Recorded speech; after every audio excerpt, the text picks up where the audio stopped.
Welcome back. Gonna do a bit of a news of the day kind of thing, and yeah, I've got the Montreal board all set up for their history. Some writer's cramp. Anyways, Alex Meruelo is now in as the owner of the Arizona Coyotes, so everyone can rejoice. There's a guy with some deep pockets who is saying all the right things about keeping the team in Arizona and building hockey in the desert.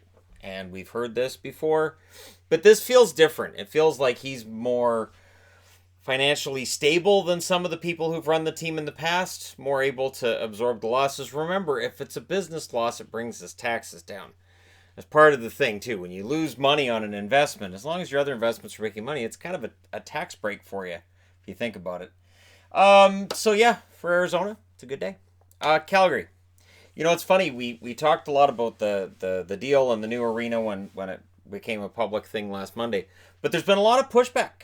There's been a lot of pushback from the city of Calgary because they don't feel that 1 week is long enough for a decision this big, that it costs the city this much money. So let's discuss and just go into this. And they may very well vote today and just push it through. But apparently they've asked the Flames, hey, can we get an extension here? And there are some who want that extension to go until the end of September. They want a nice long period of time. So anybody, if you're a Calgarian, you want to have your say, you have time to have your say. Right now it's the middle of summer. People aren't thinking about hockey in arenas. They're off having fun. People are on holidays. And that's what makes this look kind of odd, too, is that maybe city council's going, we could push this through because it's almost August. People aren't even going to pay attention to what's going on. So there's some of that likely going on as well. 47% of Calgarians who've been surveyed support this, and 47% don't support the new arena proposal, which is striking. And if you're if you're older and wealthier, you're fine with it. You're like, yeah, we'll do this. But if you're younger and if you have a home which makes less than $50,000 a year, you might be saying this is going to cost me some money, and I'm not sure that I want to spend money on the this team.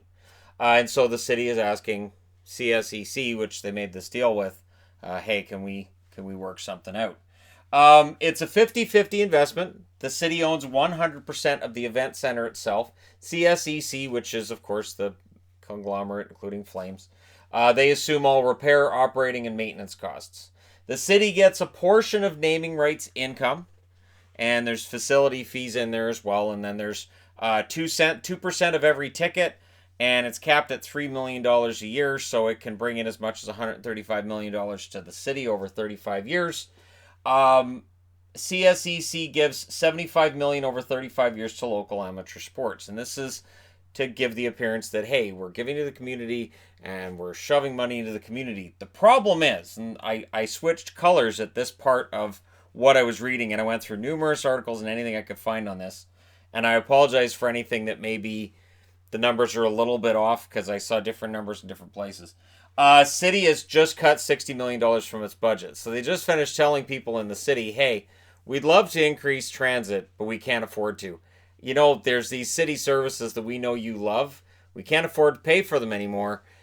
And now they're telling those same people, hey, but we could take $275 million and give it to a new arena. And when asked about this, they're saying, well, it's not the same money. It's not coming from the same place.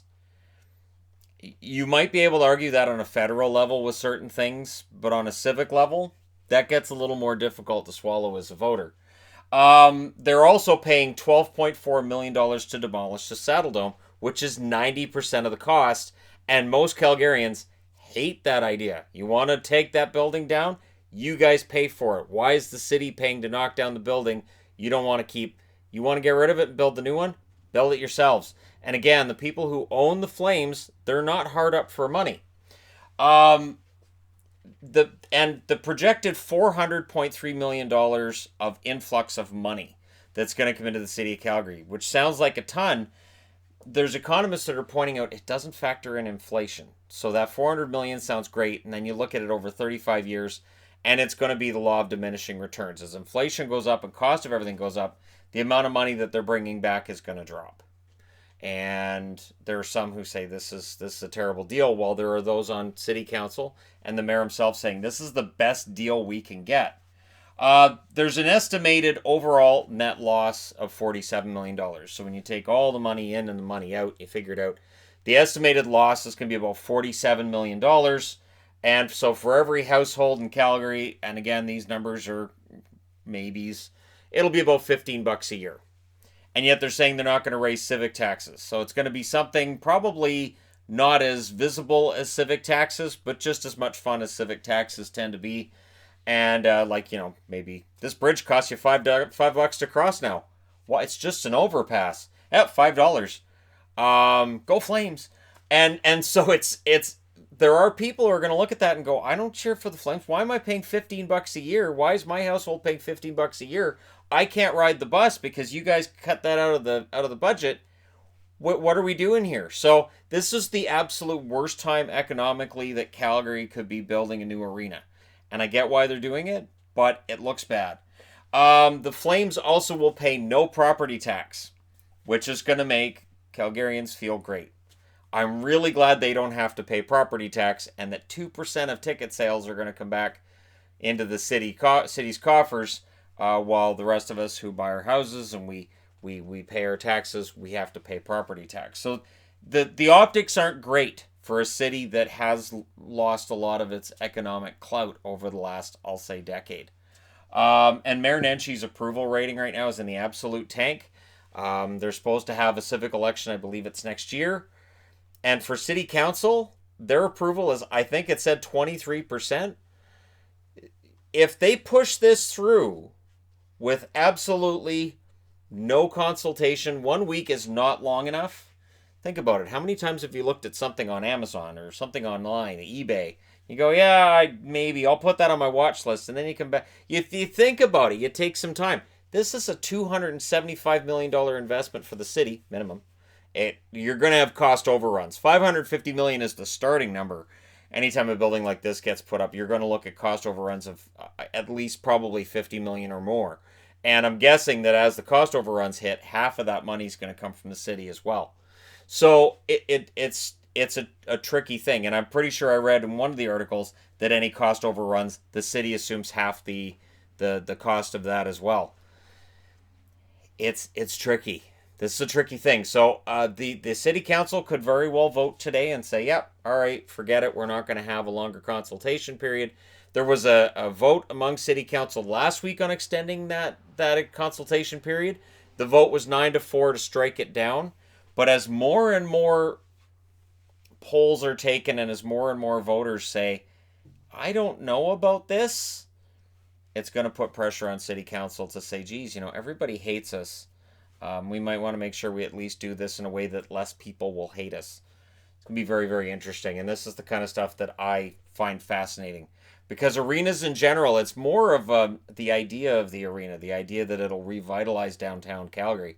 And that it'll bring in all these costs that may not be directly from the building, but from around it. And you can find economists that will show you cities in the US and cities in Canada where that's just not the case.